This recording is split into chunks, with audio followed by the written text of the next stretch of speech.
बेलपत्री आप शिवलिंग पर पहले चढ़ा रहे हैं, उसके बाद जल चढ़ा रहे हैं। दूसरा, जल चढ़ाने के बाद बेलपत्र चढ़ा रहे हैं। ये दो अलग अलग क्रम है शंकर भगवान की पूजन की। आप समझ लीजिएगा जरा, ये प्रसंग कभी नहीं आया, आज आया है तो उसको समझ।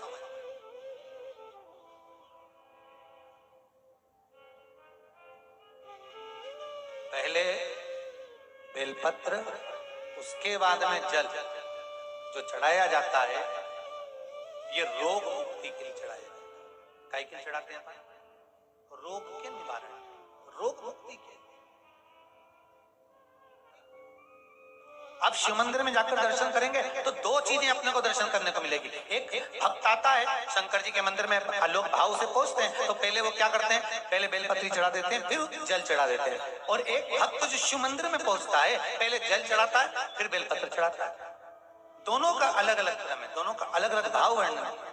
पहला, अगर बेलपत्र चढ़ाया है और उसके बाद अगर शंकर भगवान पे जल चढ़ा रहे हो तो ये रोग मुक्ति के लिए होता है। जैसे बड़े रोग किसी को हो जाए, रोग किसी को घेर ले, तो वो बेलपत्री चढ़ाने के बाद फिर जल चढ़ाएगा तो उसको रोग थम जाएगा और फिर वो रोग आगे नहीं बढ़ेगा।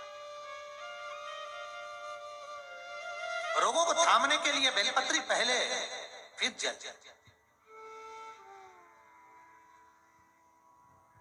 और जब कुछ कार्य के लिए आप, सिद्धता के लिए आप, अच्छे कार्य के लिए आप, मन की प्रसन्नता के लिए, आनंदता के लिए आप शिव आराधना कर रहे हो, आप शंकर की आराधना कर रहे हो, तो आप जल चढ़ाकर फिर बेलपत्री चढ़ाओ, उसका लाभ आनंद में। आपने जल चढ़ाया, उसके बाद बेलपत्री,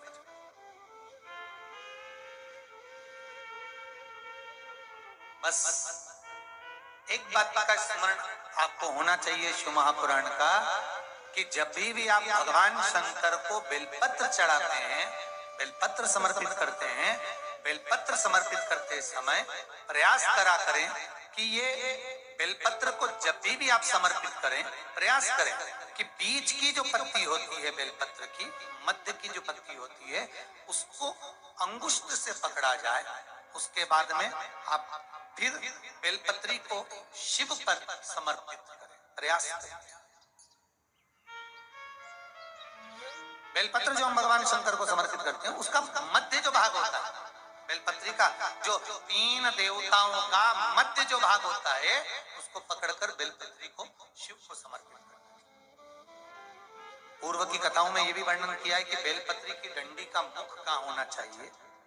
पूर्व की कथाओं में यह भी बताया गया है कि बेलपत्री की तीनों डंडियों के बीच में, तीनों पत्तियों के बीच में जो खाली जगह होती है, डंडी होती है, उसका क्या महत्व है, ये पूर्व की कथा में पहले बता चुका। पर आज जो क्रम चल रहा है कथा का, उसमें अपन जो समझ रहे हैं वो ये होना चाहिए कि आप किस कामना से जल चढ़ा रहे हैं, आपके जल चढ़ाने का क्रम क्या है। अगर आप रोग मुक्ति के लिए चढ़ा रहे हैं तो पहले बेलपत्र चढ़ेगी, फिर जल चढ़ेगा। आप कार्य सिद्धि के लिए चढ़ा रहे हैं, पहले जल चढ़ेगा, फिर बेलपत्र। एक कलश जल, एक कलश जल का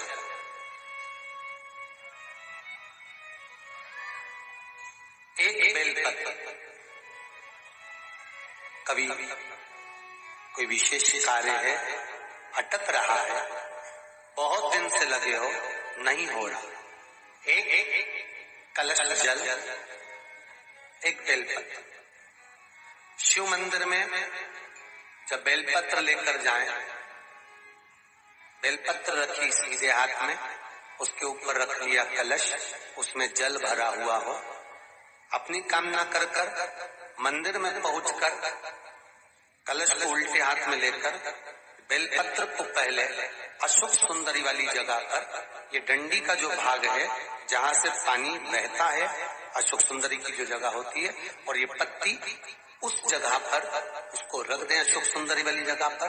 और शंकर भगवान को सीधे हाथ में जल लेकर अशोक सुंदरी वाली जगह पर जल समर्पित कर शंकर भगवान के चारों ओर जल छोड़कर फिर फिर शिव जी के शिवलिंग पर जल समर्पित करें। लगभग 2 या 3 सोमवार लगातार प्रतिदिन एक बेलपत्र समर्पित करें।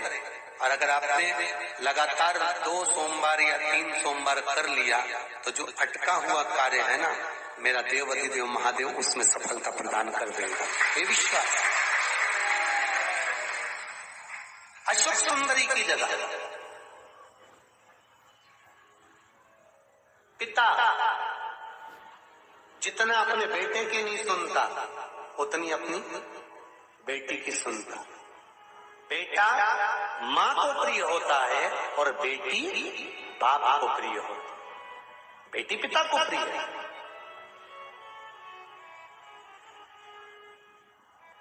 आप अशोक सुंदरी से अपनी बात कह सकते हैं, अशोक सुंदरी से अपने हृदय की बात कह सकते हैं।